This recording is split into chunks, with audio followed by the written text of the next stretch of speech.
Good morning, everybody. Welcome. So first and foremost, I want to apologize for yesterday. I was sleeping. Um, I basically woke up way too early that day, and I slept, or I woke up too early, and then I stayed up, and then I thought I would take a nap before the live, like an hour nap, and I slept right through it. So completely and totally my fault. I rescheduled it to be on the 9th, so and what I believe I have that day off. The problem is that, and it's just how it is. I work, and my hours are really different on the weekends. Some days they're 8 a.m. to 8 p.m. This weekend they were 2 or 3 p.m. to 8 p.m. It's hard when you go from nighttime shifts to daytime shifts and then having to try to catch up on sleep on everything. But I do apologize. Hey Maggie, hey Carol, welcome. And then I wanted to show you guys we have new merchandise available in the merch store. I tried to get it done earlier in the day yesterday, but it wasn't cooperating with me so much, but it finally came through. So here's the merchandise. Here's the merch store. Um, we've got, this is the new shirt that I created recently. I'm really proud of this design. I worked hard getting this going. For you guys, it says, I am Brendan Dassey's Freedom Warrior. And then on the back, it says it's time to free Brendan Dassey. Really happy with how it turned out. I worked hard on this design to get the words to curve like that. Believe it or not. Um, I worked really hard on this one. And I'm proud of it. And then also how it's because like this is a complete picture. So this is actually a picture that I made in a different program and uploaded to the website. I'm happy of how it turned out. Anyway, so I'm really looking forward to seeing people wear it. You know, there's a simple sticker here. Here's a journal. Um, I made a woman's cut because somebody said that they would like a woman's cut. And then I made this yesterday for wrongful conviction day. Um,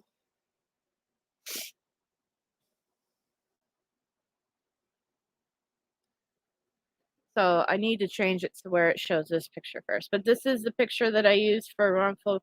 There were 3 pictures I used for wrongful conviction day, and this one I think was better on a t-shirt. So I went with this one. And but this is every day is wrongful conviction day when you're wrongfully convicted. And then on the back it says it's time to free Brendan Dassey. Same message as before. Um, so that's the new shirts, and then you got stickers, and then I got some coffee cups. I got a bag here. I still have the I Stand with Brendan Dassey t-shirts available. I did remove 2 t-shirt designs. Awesome, Maggie. That's awesome. Yeah, I ordered the puzzle here. Up here, I bought this puzzle. I'm really excited about the puzzle. And so the puzzle has different designs from over the years that I used. Like this was on a t-shirt.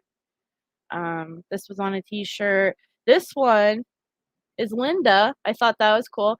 I was actually might make this her into a t-shirt soon. So stay tuned for that one. But yeah, and then just some other things. This is something that Brendan colored in once with a little message right here. But anyway, so if you guys want a puzzle, I ordered one. I'm excited to get it. This was us in front of Governor Evers' office 2 years ago. But yeah. Yeah, the Linda, We Can Do It t-shirt. I'm gonna make that into a t-shirt. I haven't told Linda yet. Um, I haven't told Linda yet, but I am gonna make it into a t-shirt, and I just want to make sure. Okay, so I'm gonna have to talk to Linda and um, what's her face, Alice, about the Sunday the 9th. We may not be able to do it in the morning because I work from 8 a.m. to 2 p.m. So you see how it works? The schedule's just like all over the place. Tomfoolery, I tell you, and I don't like it, but it is what it is. So anyway, but yeah, this is the puzzle that I made. But yeah, there's a lot of cool stuff. The prices, I just want to put this out there. The prices are all over the place. And I apologize for that. The reason is because they keep changing the base cost on things. So it's more expensive now for them to make a t-shirt or whatever they're offering. And I try to keep the prices fair to you guys because I know we're all not made of money, right? We're not rich. We're doing the best we can, you know. Like I could only buy one or two things at, a month myself. So, um I'm trying to do my best to keep the cost down for us so we can be able to enjoy these things plus give Brendan some sort of profit from it. You might see a profit increase by December or a price increase again by December. And I mean that as is I'm kicking around the idea of increasing the price back up to what the website suggests it should be because I want Brendan to be able to get, a nice little profit from it. Not a lot, but um I just want to give an example. One of the items in here, and I won't say which one, he only gets like $2 back in profit. You know what I'm saying? And to me, it's not worth selling that item if it's not a decent. To me, a decent is like $4 or $5, right? So I'm just letting you guys know. There might be a price increase on our end for these items, but I'm trying my best to keep it low for us so we can enjoy it. And I know Brendan enjoys um, the merch store. He actually made a joke with me about selling something in here, and I was gonna make it and then send him the picture, but I wasn't gonna offer it unless people really want to buy it. But I'm laughing because of what it is. I won't say it yet, but you know, I wanna, he really enjoys the merch store. He really enjoys the fact that people are enjoying the merchandise. He likes to know that we're all wearing t-shirts and stuff with his name, and he also enjoys having the profits from it because he's been saving those the profits. He's been saving it because he really believes he's going to be free by next year, and I believe it too. So that's kind of why um, I'm doing this, and as soon as he gets out, I'm just gonna hand it all over to him, and it's gonna be 100% his. So either way, I mean, that's how I feel about everything I do. This YouTube channel is gonna be 100% his. Um, the Facebook group I'm running, that's his in my mind, and the merch store, you know, it's all his. So yeah. But I just wanted to let you guys know that that might be happening, and I might do a poll, maybe because I want you guys to be able to enjoy and buy. I don't want to just be like, well, here's a price increase, but then nobody can afford it. You know what I mean?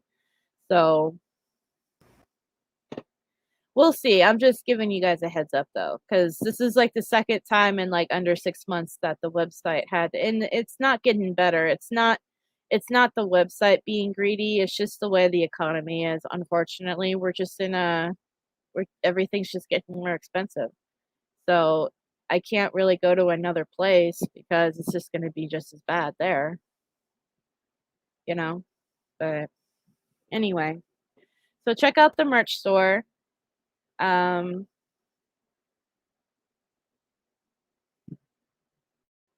Buy something if you'd like. And yeah. So I've been reading from Anatomy of a False Confession, The Interrogation and Conviction of Brendan Dassey by Michael Cincinnati. And we left off on chapter 12. And I'm on page 59. And I believe I'm probably going to read through 3 chapters again, 3 or 4 chapters. They're short. Let's see. This is 13, 14,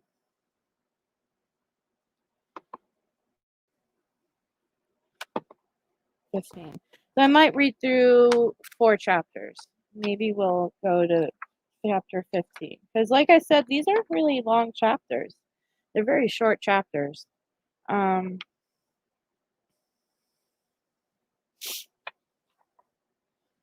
it's about 20 pages. That's not bad, right? So anyway, all right. I got my coffee. I got my book. I got my bookmark.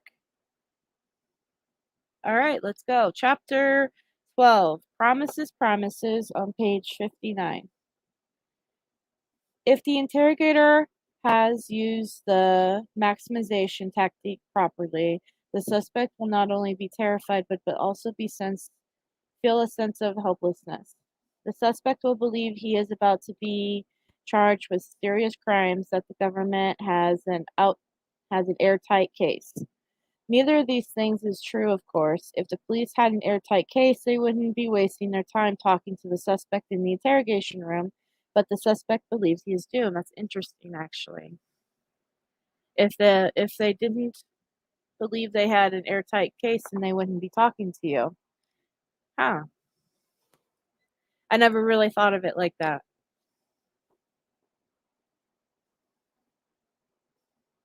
At this point, the interrogator puts on a new hat, that of savior. It's time to rescue the suspect from the fake problem the interrogator himself created. It's time to offer a ray of hope, a lifeline, a way out. How? By promising the suspect that cooperating will result in leniency and may even get him out of trouble completely. But there's one minor roadblock. Strictly speaking, promises are not allowed inside the interrogation room. In order for the prosecutor to later use the confession at trial, the suspect's decision to confess must have been free and voluntary choice. If, however, the suspect relied on interrogators' false promises, then deciding to confess, those false promises would have made it impossible for the suspect to weigh the pros and cons of the confession. And without being able to weigh the pros and cons, the decision to confess would not have been voluntary. Instead, the confession would be considered involuntary, coerced, and the prosecutor would not be able to use it at trial to convince the suspect turned defendant. Fortunately for the police, however, only strictly speaking are promises not allowed.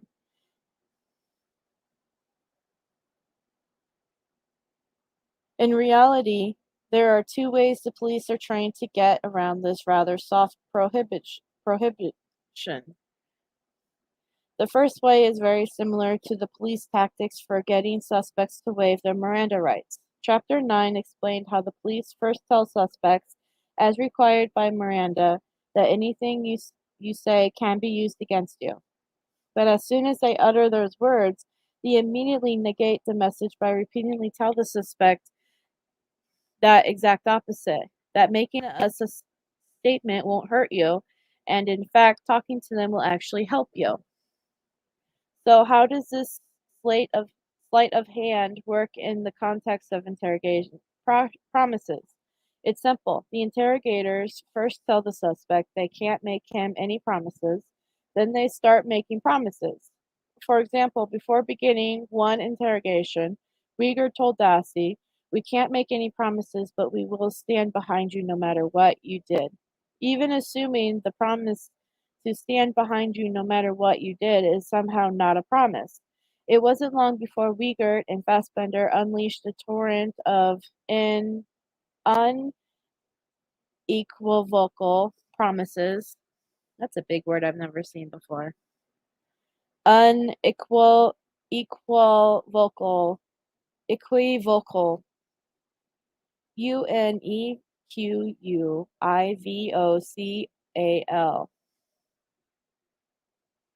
Huh. Powerful enough to induce Dassey's to confess. The second way that interrogators get past the no promise guideline is to rely on this Wisconsin Court of Appeals doublespeak. An officer telling a defendant that his cooperation would be his benefit is not coercive conduct, at least so long as leniency is not promised. This makes no sense, of course, as the only benefit a suspect could possibly be thinking about while sitting in an interrogation room and being accused of a crime is leniency. Nonetheless, this nonsensical distraction provides interrogators with a new way to legally make false promises to induce the suspect to confess, and Wiegert and Fassbender took full advantage of this role when extracting a confession from their target. Dassey's interrogators started things off by reinforcing that sense of helplessness. They made clear that Dassey was in deep water and they were the only ones who could help him. As we saw in the earlier Miranda-related chapters, they told Dassey that people back at the sheriff's department and the district attorney's office wanted to file charges against him for Halbach's murder, but they, Wiegert and Fassbender, were holding them at bay. Fassbender was as clear as he was untruthful. Mark and I are both going well. He's a kid. He had nothing to do with this. They also made Dassey believe that his own family members had turned against him. Stephen doesn't care about you right now. He cares about himself. Unfortunately, that's all Stephen cares about. He left you to hang out to dry. You're only one that we talked to between the other brothers, Blaine, Bobby, Brian, that is inconsistent with what they said. And now Dassey was primed for their promises.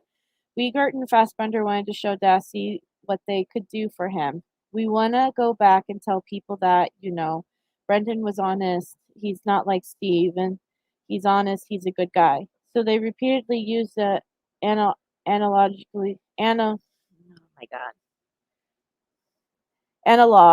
to hammer away at their point. Mark and I both can go back to the district attorney and say, Dassey came forward and finally told us, we'll go to bat for you, but you have to be honest with us. More specifically, honesty is whatever pleases the interrogators. I'm your friend right now, but I gotta believe in you, and if I don't believe in you, I can't go to bat for you. Fearing that Dassey might not grasp the baseball metaphor, Wiegert and Fassbender use a variation on a biblical theme that Dassey would be able to take literally, but the trial judge and appellate court could later dismiss as a mere figure of speech rather than a promise. They told him, honesty is the only thing that will set you free. Not only was this a promise, but as Dassey's post-conviction lawyers pointed out, it was a false one. Plainly, the officers overcame Brendan's reluctance only by assuring him that everything will be all right as long as he confessed. But in reality, the opposite was true. Because no witness or physical evidence linked to Brendan to Halbach's rape or murder, Brendan was safe from legal jeopardy unless he confessed. And just in case both of these baseball analogy and biblical references were lost on the learned disabled child, the interrogators got very specific with their promises of leniency, the exact thing that the law in theory prohibits. As Dassey's post-conviction counsel argued, it is unreliable to assert that Brendan's interrogators made no false promises of leniency. The videotape reflects many such promises, including that even if Brendan made statements against your own interests, then from what I'm seeing, I'm thinking you're all right. Okay, you don't have to worry about things. Honesty here is the only thing that's going to help you. By talking with us, it's helping you. No matter what you did, we can work through that. The honest person is the one who's going to get a better deal out of everything. And if in fact you did some things, which we believe it's okay, as long as you can be honest with us, it's okay. If you lie about it, it's going to be problems. Let's get it all out today and this will be all over with. See, they're basically, I just want to point out, they did that a lot during his interrogation. They said, if you did some things which we believe is okay, as long as you can be honest with us, it's okay. So they're basically setting him up and saying that it's okay if you raped her. It's okay if you killed her. It's okay if you did these awful things to her, as long as you're honest with us. It's like, obviously, it's not okay, right? Like, it's never okay to do those things. But they're basically setting him up to feel comfortable to admitting to certain things. So then that way he could, like, oh, well, it's okay if I say these things that they want me to say, you know? Because a lot of people say, like, why would somebody confess? Even Brendan, why would somebody confess to raping somebody? Like, surely raping somebody is wrong. Well, they spent like a good whole half of an interview or interrogation telling him it's okay to admit to that. It's okay. We're not going to be upset. It's okay. It's okay to say that you did these things. It's all right. We just want to help you. So if you say that you did these things, you're helping us and we'll help you. And you won't get in trouble. It's okay. We'll go to bat for you. We got your back. Don't worry. Just say that you did it. So then he finally gave the confession that they wanted, and then they arrested him.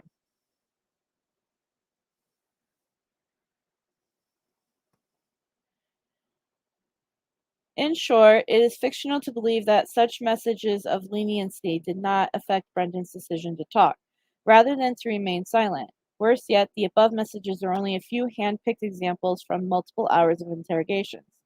Readers may have noticed that the above passage and a few other passages in this book so far are unavoidably repetitive, and this gives some insight into how Dassey must have felt, as promises of leniency were repeated 20 times on February 27th. And similar promises of leniency were made 21 times during the March 1st interrogation. Wiegert and Fassbender's message to Dassey was coming through forcefully and frequently. He would receive the leniency and even escape punishment entirely if he just confessed. So Dassey took their deal, and there was no doubt that he did so in order to receive the leniency he was promised, including that if he got it all out today, then this would be all over with. After Dassey gave his interrogators what they had asked for, he expected them to make good on their end of the bargain and take him back to school. He asked Wiegert, "Do you think I can get there before 1:29? I have a project due in 6 hours." Oops, Brendan. Brendan wasn't going anywhere, or at least not back to school.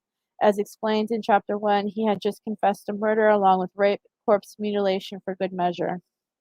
But wait, you may be thinking that the interrogators didn't make promises to get Dassey to confess, rather they technically made promises to get the truth, regardless of what the truth was. And if the truth was that Dassey didn't know anything, then he should have said that. Actually, Dassey did say that, but Wiegert and Fassbender weren't going to let his claims of innocence get in the way of a confession. Besides, what is the truth anyway? As the next chapter explains, it's whatever Wiegert and Fassbender say it is.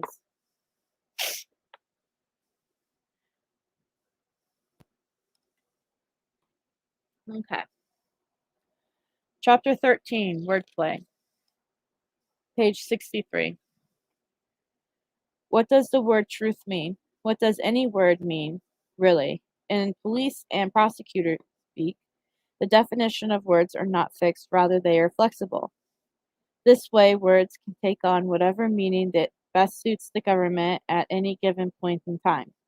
My favorite example of this wordplay comes from the case State versus Locke, where a Wisconsin prosecutor cut a plea deal with a defendant. The defendant agreed to plead guilty to 2 crimes, and the prosecutor agreed to refrain from making a specific recommendation as to the length of the sentence the court should impose.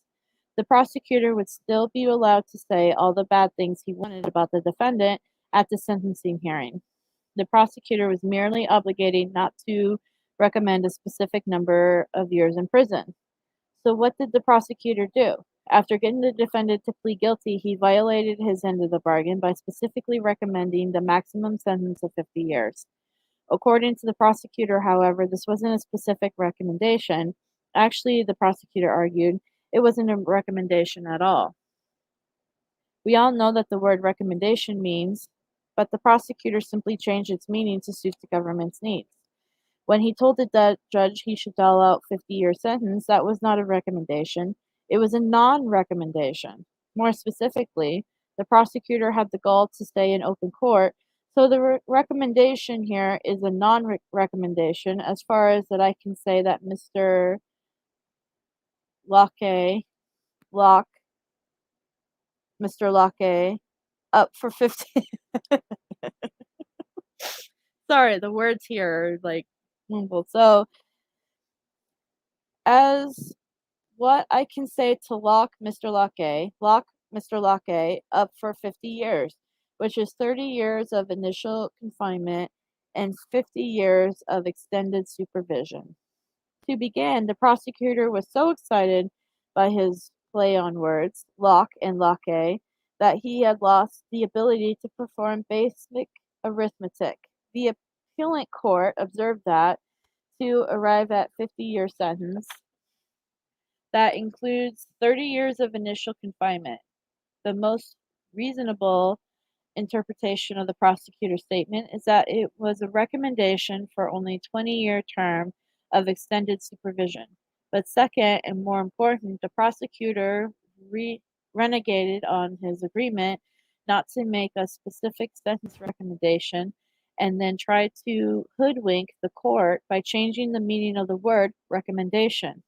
And to give the prosecutor full credit for his creativity, he also coined some new legal terminology in the process, the non-recommendation recommendation. But this kind of wordplay is not unique to prosecutors. It is favorite ploy of the police too. In fact, Wiegert and Fassbender used this tactic to great effect when, during their multiple interrogations of Dassey, they redefined the words truth and honesty. Dr. Lawrence T. White, the false confession expert featured in Making a Murder, put it this way.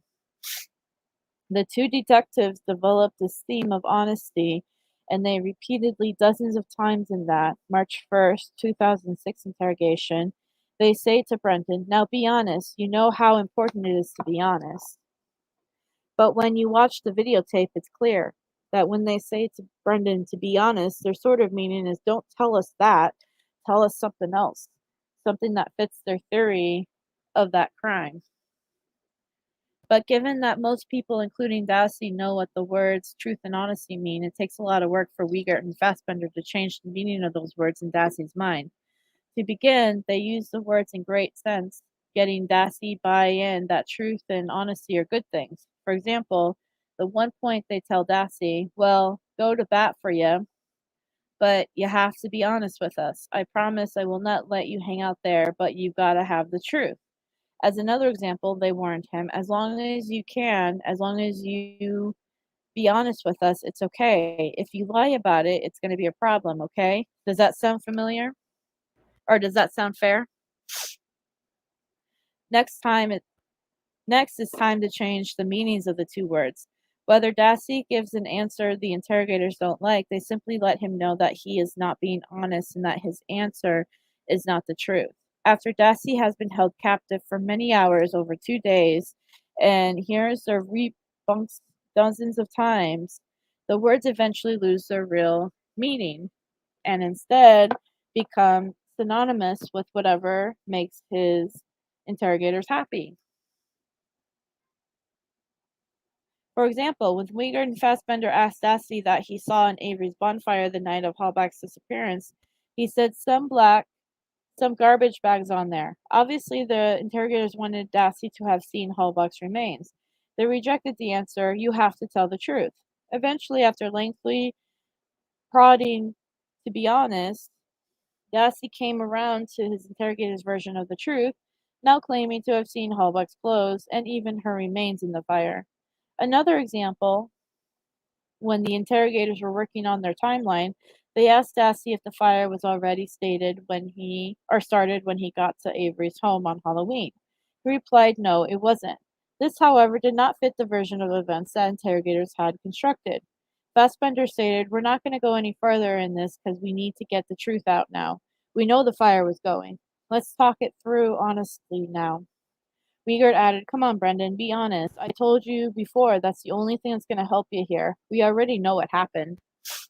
I have full belief that there was no fire on October 31st. I really do not believe there was one.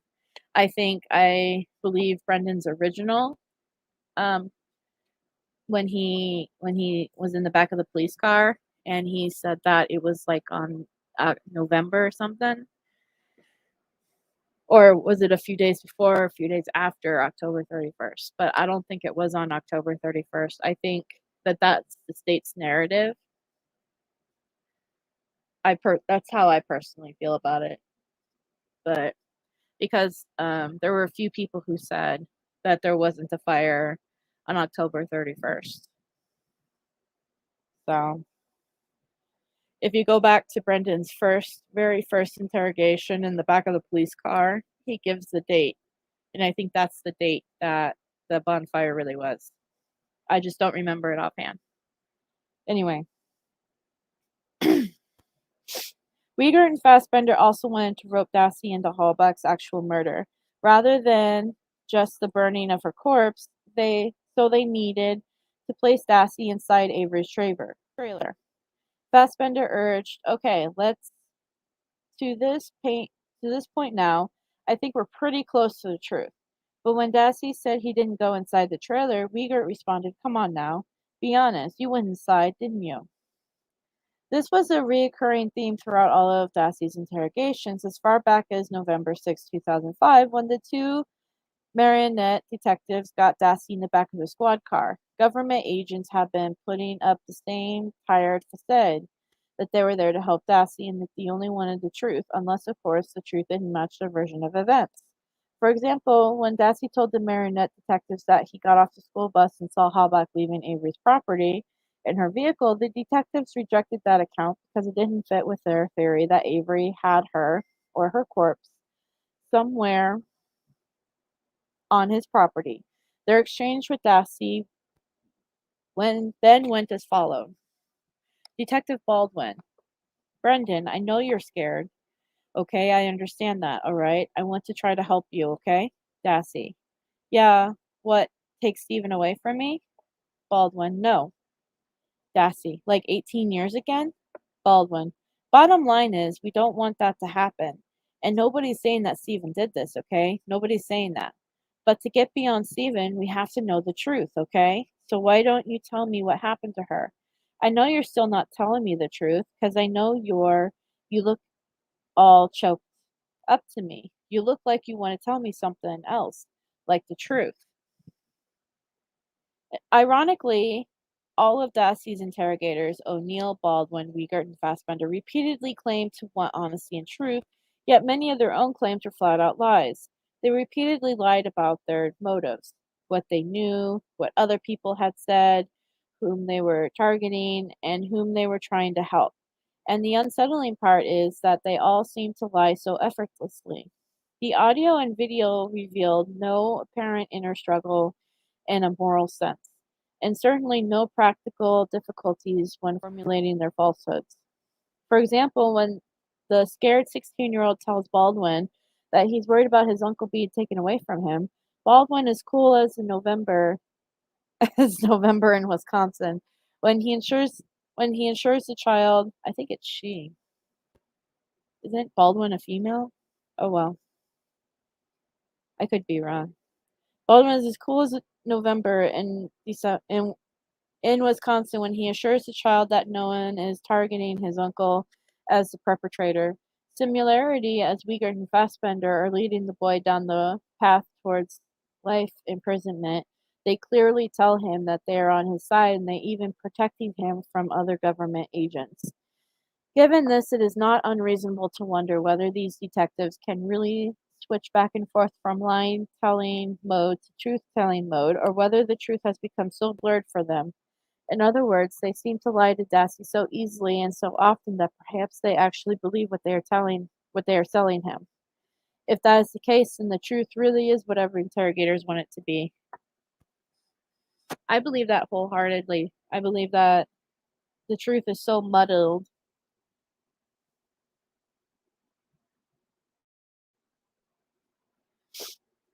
I believe that the truth is so muddled at this point, and this investigator, for the state, I should say, that they don't know what the evidence has been destroyed and has been manipulated, and I honestly think that the only person that really knows what happened at this point to Teresa is Teresa herself and whoever killed her. And I think, unfortunately, that's probably the only whoever did kill her is probably the only way we would find out what actually happened to her is if that person comes forward. Because the evidence is just so destroyed from these investigators and the corruption that at this point I really don't think that there's anything solid left to show who did what. That's just my opinion. I don't know. Only people that really know that one are the investigators, Manitowoc, and the lawyers who have access to this stuff. I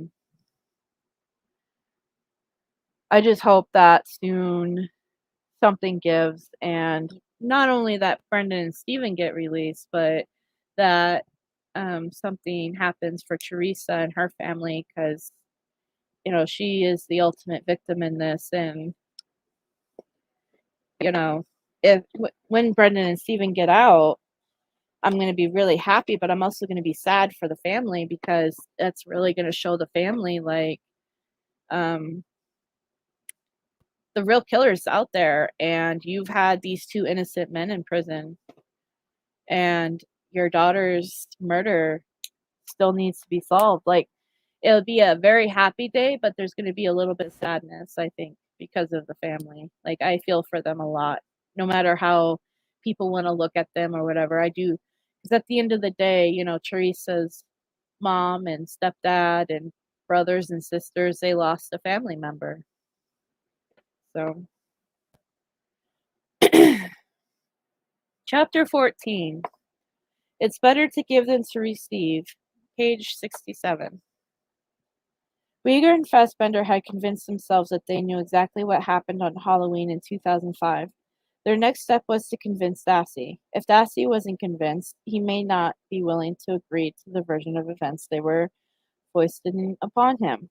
Selling a suspect on an interrogator's specific ability to divide the truth isn't always an easy task.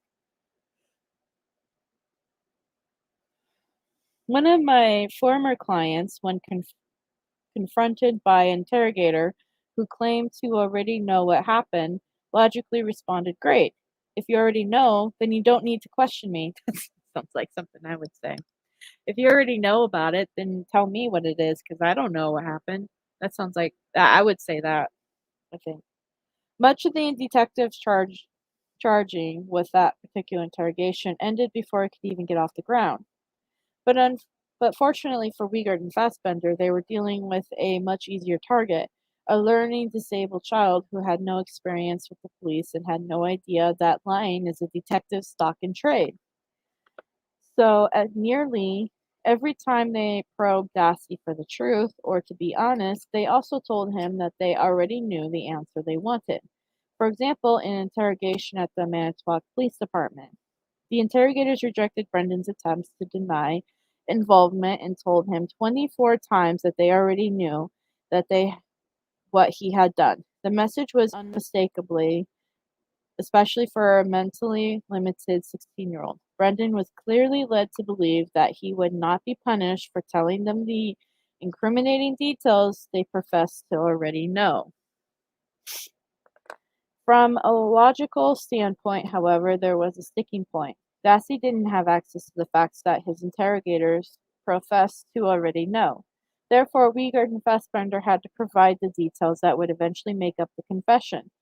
They would have preferred it if Dassey could come up with the details themselves, so often they gave him opportunity to first guess what they wanted to hear.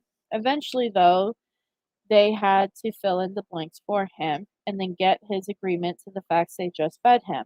Now, in a now famous example of this tactic, Wiegert and Fassbender believed that Hallback had been shot in the head. It was therefore important that Dassey admit either to shooting her or seeing Avery shoot her. This way, his confession would be consistent with the state's theory, and in this particular instance, with the evidence, thus increasing the odds of a guilty verdict at trial. Their exchange went as follows. Wiegert, what else did he do to her? We know something else was done. Tell us. And what else did you do? Come on, something with the head, Brendan.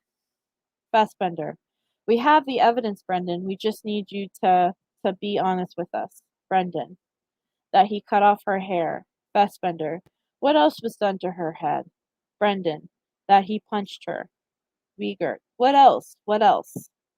Brendan, cut her on her throat. Fassbender, that's extremely, extremely important that you tell us this for us to believe you. Wiegert, come on, Brendan. What else? Fassbender, we know. We just need you to tell us. Brendan, that's all I can remember. Wiegert, all right. I'm just going to come out and ask you, who shot her in the head? Brendan, he did. Fassbender, then why didn't you tell us that? Brendan, because I couldn't think of it. Although Dassey adapted to the interrogator's facts, this type of exchange isn't the best material for a prosecutor to work with at trial. The risk, from the state's perspective, is that the defense lawyer will argue that Dassey never really said that Hallback was shot in the head, rather that he was given multiple guesses and couldn't come up with the answer, which obviously means that he wasn't there when Hallback was killed. Then the defense lawyer might argue that it was the interrogators who fed Dassey the answers they wanted, that Hallback was shot in the head, and Dassey once again simply agreed with them. I don't understand how Brendan's defense lawyers after Len Kaczynski didn't do that for Brendan. Hey, Mary. I'm kind of get a little pissed off about that. I mean, nobody represented Brendan very well, did they? During his court stuff. Nobody really represented this guy. This child. It just aggravates me so much. I'm sorry.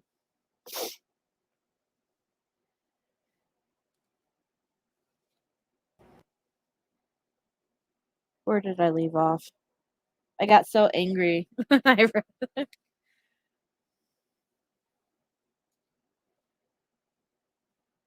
simply agreed with him.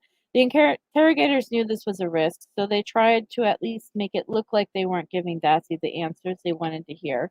This required a little game of, we're not telling you what to say, but, for example, after much shaping and molding of the story, Wiegert and Fassbender got Dassey to say that when he got off the school bus, on Halloween 2005, he saw Avery and Hallback outside the Avery's porch, and he saw Hallback's car parked outside as well. This was certainly better for the state that Dassey's original statement that he saw Hallback driving away from the alleged scene of her murder. However, it still didn't fit the interrogator's timeline. They believed that by the time Dassey got off the school bus, Hallback was already inside, not outside, of Avery's trailer. And they also believed that her car was already inside, not outside, of Avery's garage. These were critical points, so they told Dassey that they wanted, but without telling him what they wanted. Fassbender was all but winking at Dassey when he delivered this monologue. Mark and I are having a problem with that. I'm not saying that. I'm going to put words in your mouth. So I'm going to have a problem with that. You know, Blaine not seeing Hallback and her car and stuff like that. Is there something you need to tell us about that? When you got home, what did you see before you went into her house? the time periods aren't adding up. And I know, I guarantee ya, Teresa's not standing on that porch when you come home from school. Yeah, I have a problem with that car sitting out in front at this time.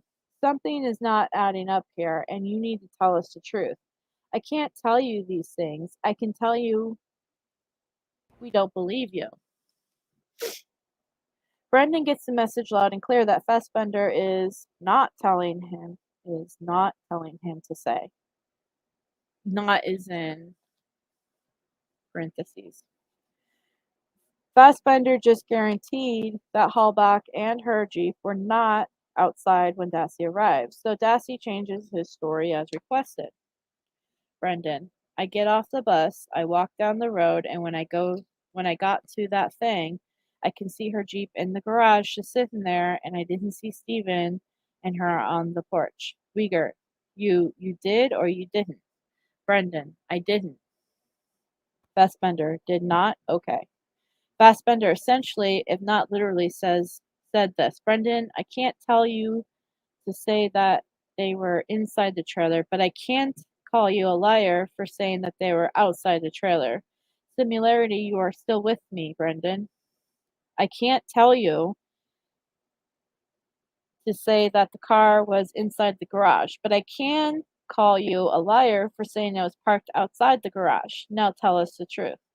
Of course, Brendan gives them exactly what they are demanding, and just like that, Avery and Hallbach went from being outside to being inside the trailer, and Hallbach's car went from being outside to being inside the garage. Now the facts are starting to fit the state's theory of the case, the truth.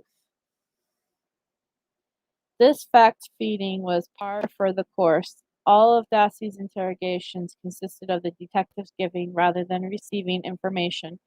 For example, Uyghur needed Dassey to say that Avery had taken the license plate off of Hallbach's vehicle. Dassey didn't see this, of course, so Uyghur simply told him, Uyghur, okay, after he put the car there, what did you do next? Brendan, we walked out. With, how's the license plates taken off the car? Who did that? Brendan, I don't know. Did you do that? Brendan, no. Did Steven do that? Brendan, yeah. Uyghur, well then, why did you say you didn't know? Did Steven take the license plates off the car? Brendan, yeah. Similarity, Fassbender believed that Avery had gone under the hood of Hallbach's vehicle. An important fact for the state. It was easy to get Dassey to agree. Fassbender, okay. What else did he do? He did something else. You need to tell us what he did. After the car is parked there, it's extremely important. But before you guys leave that car, Brendan, he left the gun in the car. There was no gun or weapon inside that car, by the way, guys. Fassbender, that's not what I'm thinking about. He did something to the car. He took the plates, and I believe he did something in the car. Brendan, I don't know. Okay. Did he go and look at the engine?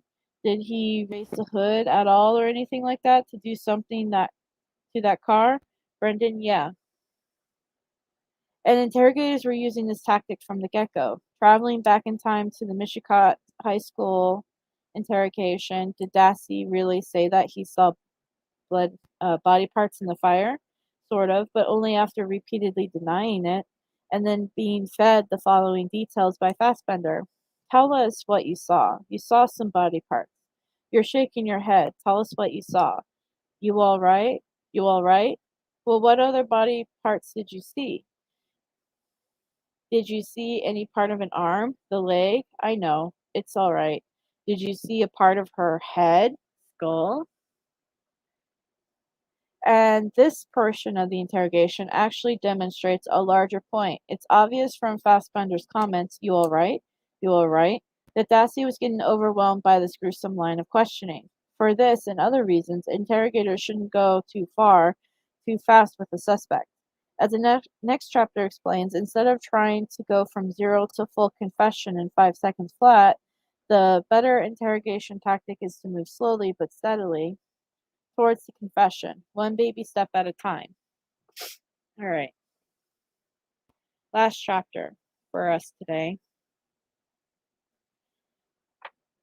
Any questions so far?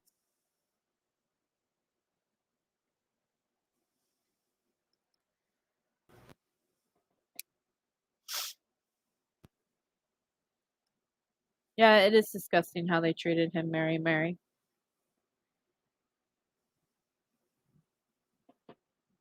It makes me sick of the manipulation and basically the mentally and scarring they did to him.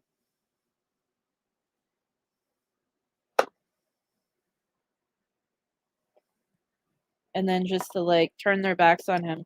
That's the part that really gets me too.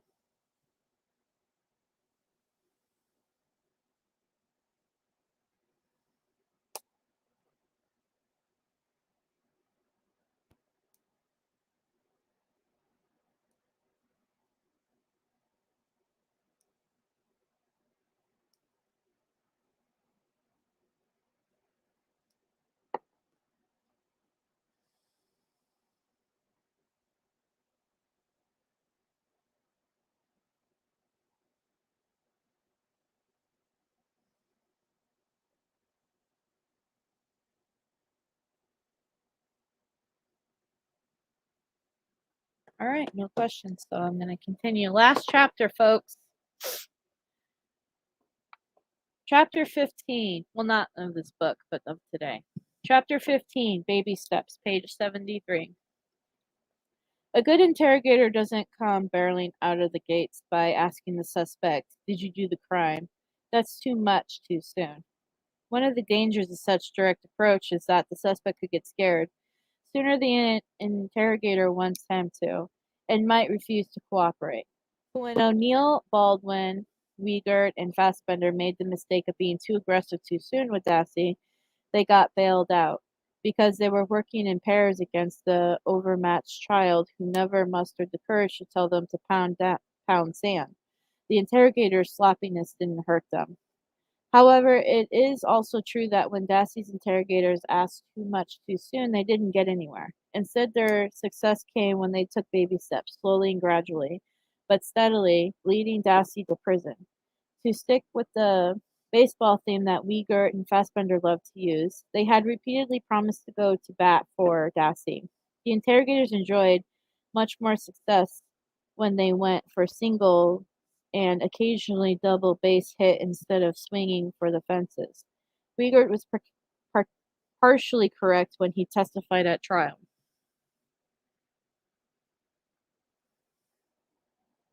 Well, obviously, when you keep learning little bits and pieces, Brendan kept telling us a little bit more here and a little more there. We realized it could be probably be either he saw more, knew more, or something.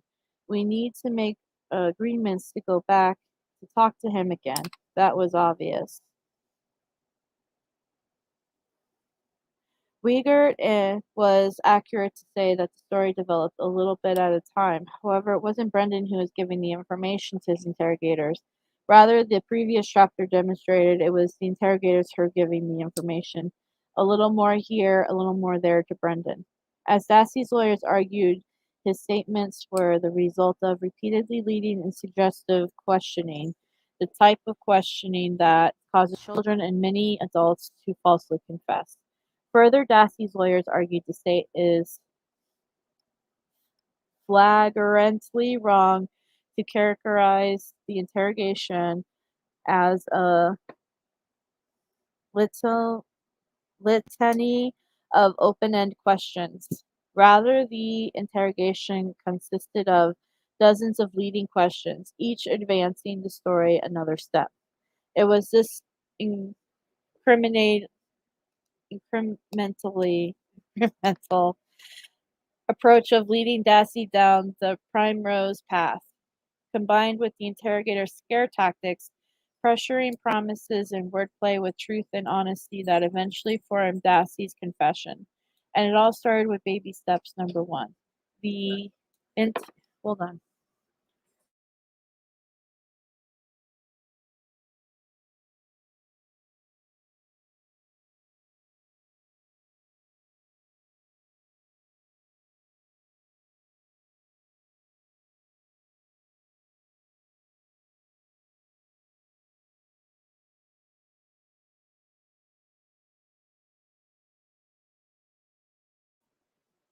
Sorry, my dad wanted to tell me something.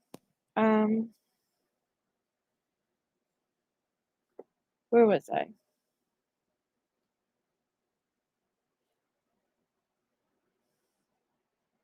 It all started with baby step number 1. The interrogators first had to get Dassey to admit to something small, that he saw a body in the flames. And even this much took baby steps. Fassbender. Brendan, we know that Halloween and stuff you were with him and helped him tend to a fire. Anything that you saw that night that's been bothering you? What did you see in the fire? Brendan, some branches, a cabinet, some tires. Fassbender, you know, if you think you saw something in the fire, I gotta believe you did see something in the fire. Truthfully, I don't believe Stephen intended to kill her. What did you see in that fire? Brendan, some black, some garbage bags on there. Now it is time to move Dassey forward a step or two, which resulted in him seeing some clothing. Fassbender, I don't think Stephen intended to do it, but it happened. I'm afraid you saw something, and that's what we need to know.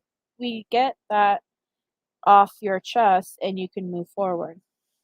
Uyghur, I find it quite difficult to believe that if there was a body in that, Brendan, that you wouldn't have seen something. We know you saw something, and maybe you tried to block it out. Fassbender, it's okay. It's a big step towards feeling better about yourself, what you saw. Brendan, some clothes like a blue shirt, some pants.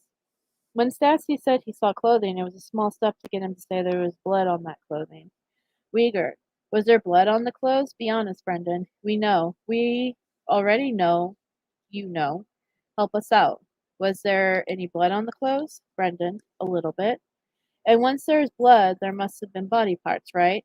It should be easy to take that step, providing Dassey is assured that he's not to blame. Fassbender, yeah, it's not your fault. You know we found some flesh on that tire too. You know you saw some flesh. Tell us, you saw some body parts. You're shaking your head. Tell us what you saw. Brendan, toes, forehead, a little flesh. Now the body parts just seem to be connected, which will create the entire body. The hip bone is connected to the leg bone, which is connected to the foot bone, sorry, and so on. Uyghur, were all body parts connected yet? Yes? Did you say yes or no? I'm not sure. Yeah. Fassbender. So all the body parts were pretty much connected. Then you saw the toes, which means you probably connected to the feet yet, correct? Which means the foot is connected to both legs. So I'm just going to ask this question. You're seeing a body. Is that accurate? You saw her body in there? Uyghur. Would you say yes or no for me, Brendan? Brendan, yes. Yeah, Jody's clothes. Jody's clothes were actually what Stephen was burning in the fire during the bonfire, whenever that night was. And also, the family has made multiple statements saying that in the past, before this supposed bonfire, they used to burn tires, but they stopped doing that a long time before this fire because the smoke from the tires would darken the houses next to like Steven's trailer, Barb's trailer. So they stopped burning tires and bonfires because of the black smoke. So if there was a fire, hey Auntie Side Eye. So if there was a fire on, which I don't think it was on October 31st, but if there was a fire, they certainly didn't burn tires. So that's just another thing that Wiegert and Fassbender made Brendan say that he burned. I do think that there was a car seat and a cabinet and other stuff. I think they did do what he said when they got into the golf cart and drove around and picked up random junk to burn. But I don't think there was any tires in there or anything like that. But yeah, definitely it was Jody's clothes that were being burned. And I think it's because if you listen to Steven's phone calls, you'll hear him comment about her clothing all the time. Like she wore pretty apparently risque clothing. And I think he was burning her slutty clothes. I mean, I hate to put it like that, but um because he constantly was telling her to go shopping with his mom and buy decent clothes that covered up her whole body. Um when she was in jail and when she was out of jail. And when he was in jail, that was a conversation they had often was her clothing. You're wearing too slutty clothes. So I think my theory is that when she was in jail for the drinking and driving thing, he was burning some of that clothes that he didn't like of hers. And that's what Brendan saw.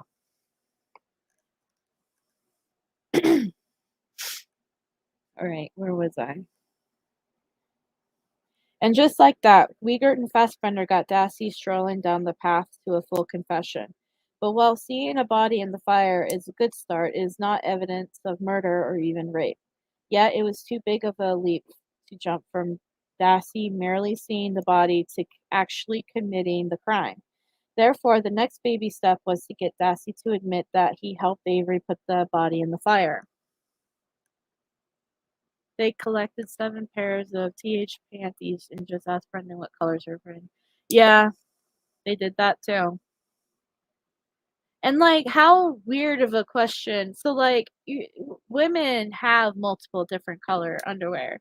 So if you said, okay, what color was her underwear? He could pick a random color and they could make it fit. You know what I'm saying? So that's not evident to me. Uyghur, Brendan, I'm going to ask you a difficult question, okay? Did you help put that body in the fire? If you did, it's okay. Brendan denies the allegation. Fassbender, we pretty much know everything. That's why we're talking to you again today. In fact, if you did some things, which we believe some things may have happened that you didn't want to tell us about. Uyghur, let's be honest here, Brendan. If you helped him, it's okay, because he was telling you to do it. You didn't do it on your own. Brendan, I didn't touch her. Uyghur, why did he have you come over? Did he need help with something? Remember, we already know, but we need to hear it from you. Why did you have to come over there?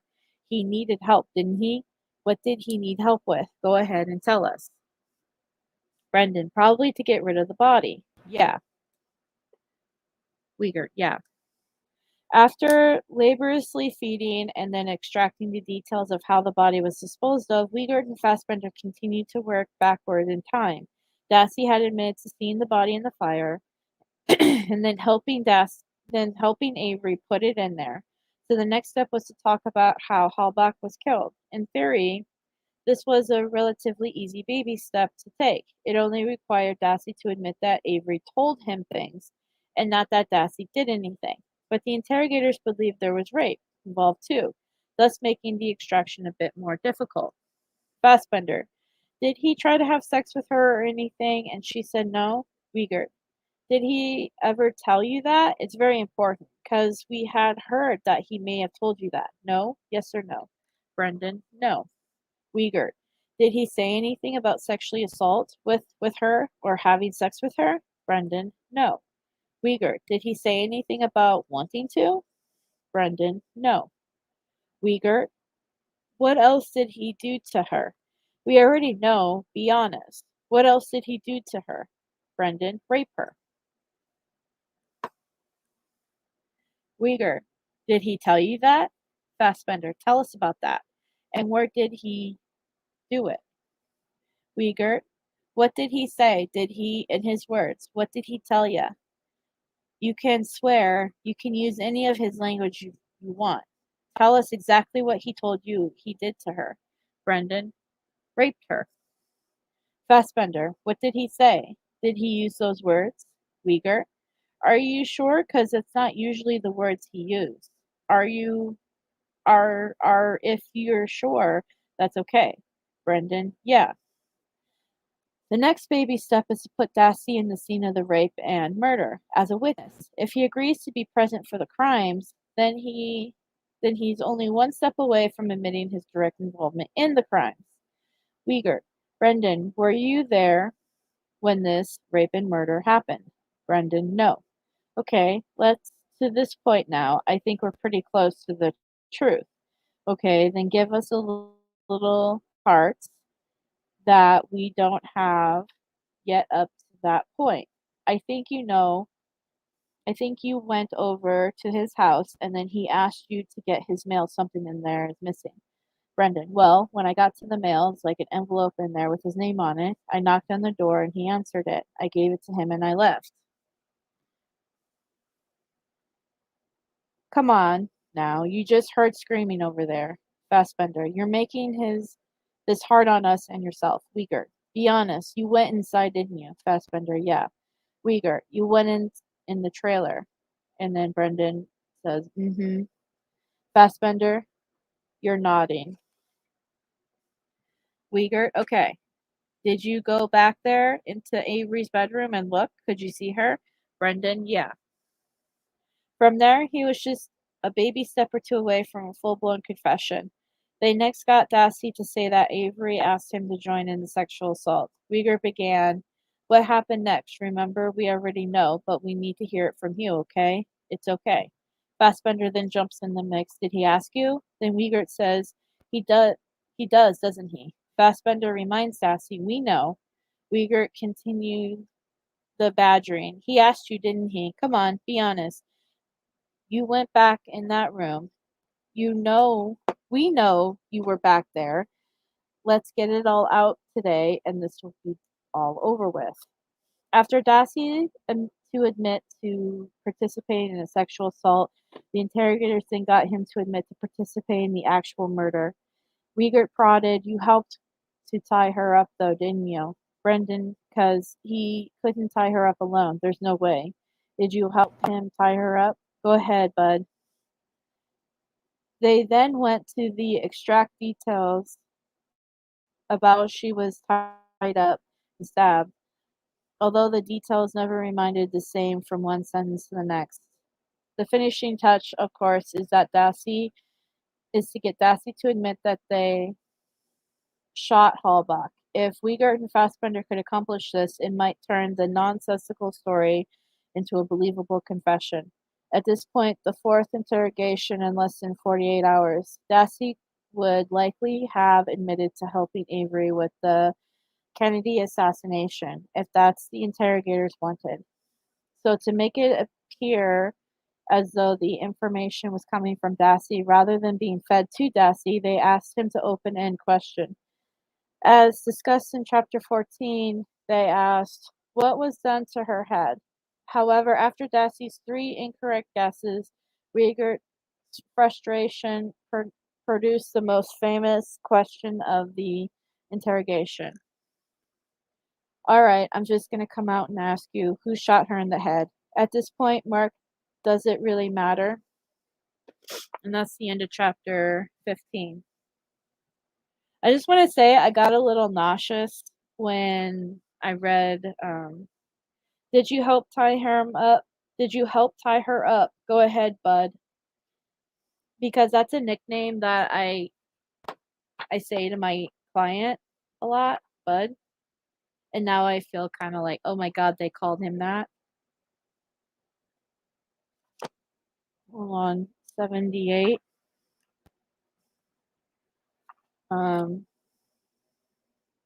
24.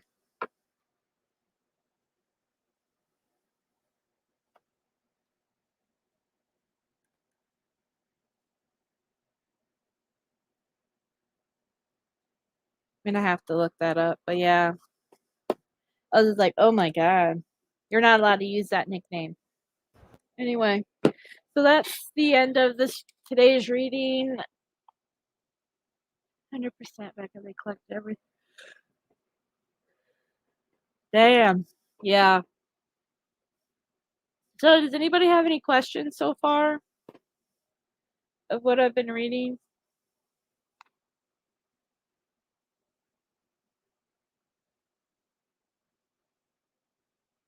Yeah, I use that with my client when I'm talking to him.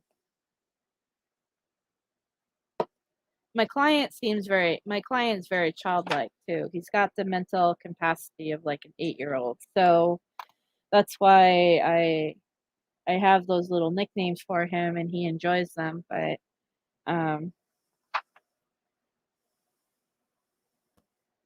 I kind of was just like, "Oh my God." That kind of just shows how they were trying to be friendly with him and trying to make him feel comfortable and appear more like their friend, like, "You can tell us."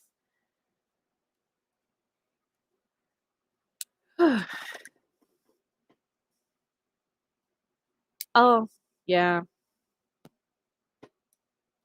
Anyway,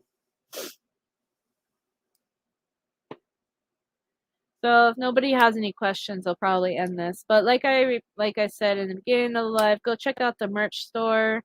All the profits go to Brendan. The link is in the description. If you guys want to join the Facebook group, I believe that's also in the description. We got tons of events coming up this month and next month due to the holiday season and all that. And we try to keep busy for Brendan's sake because of Brendan being in prison and all that. I do have something coming up hopefully in the next month for Steven.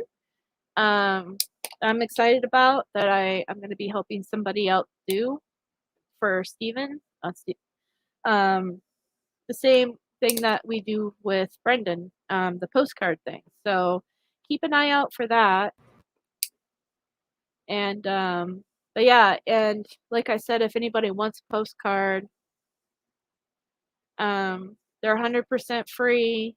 If you want to send one, or let me.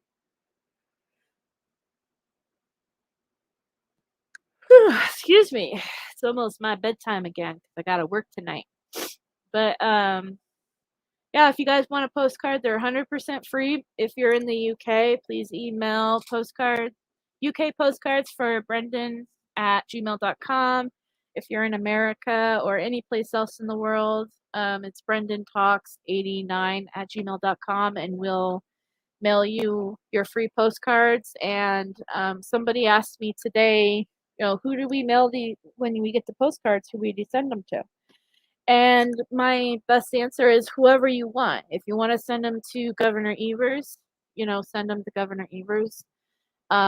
We've been sending them to Mark Wiegert lately because he's retiring this year.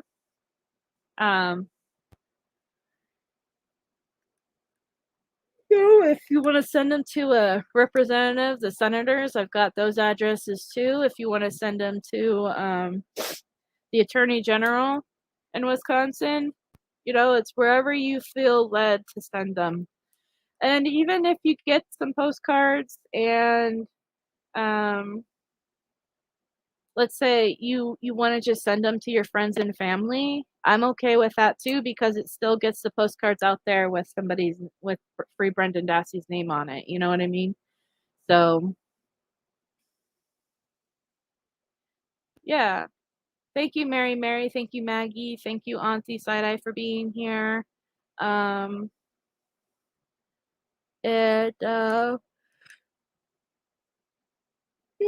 down, get some rest before work tonight, and then but yeah, I should be available. Now they're they're going to be doing construction on my roof here at the house, so I don't know what's going to happen in the next couple of weeks. So we're having a consultation done Wednesday. So yeah, Auntie. We're having a consultation done this Wednesday, so that shouldn't interfere with my Wednesday morning catch up. But as far as it, depending on when they do the roof, it might interfere with some lives in the future. Hopefully not too badly. I am going to be staying in a hotel while they do the roof, because I have to sleep during the day, and there's no way I can sleep with pounding on the roof all day. So, but I'm also probably going to be in a hotel with my mom and 2 dogs, and if it's too overwhelming for me, then I probably won't go live. So, but I'll let you guys know as soon as I get a more understanding of what the schedule is going to look like for me with that. So, and I'll let you guys know if I can go live on the 9th. If we're going to, I mean, I can go live after work, but I think Sunday also Foul Play goes live. So I might just pick a different, I don't know. I'll talk with Alice and Linda and see what works for everybody else, but I'll let you guys know as soon as I know. But anyway, I hope everyone has a good night and everyone stays positive, and let's keep doing positive things for Brendan and keeping his story and Stephen's story alive out there.